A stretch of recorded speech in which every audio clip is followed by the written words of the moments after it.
Mazda ја представи третата генерација на пикап од BT50 кој донесува една значајна промена во индустриската кооперација. Имено после скоро 5 децении Mazda и Ford ги раздвојуваат своите серии пикапи наменети за интернационалните пазари.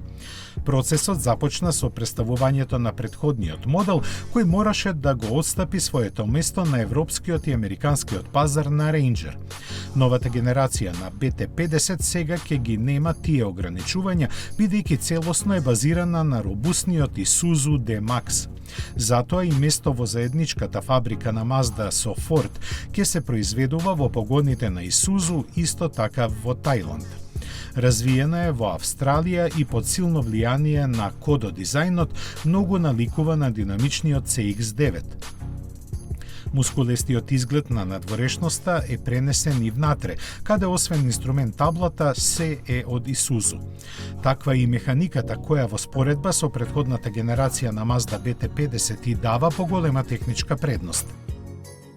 3-литарскиот дизел со 190 конски сили е спарен со 6-степен мануелен или автоматски менувач и погон на задните или сите тркала.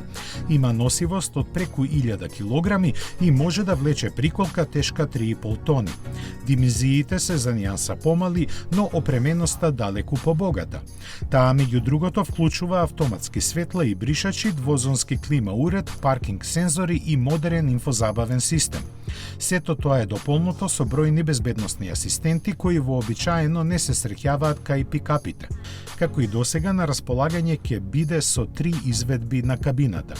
Продажбата во Азија и Океанија ќе започне при крајот на годинава, пошто ќе следи враќањето на напуштените пазари, меѓу кои и Европа.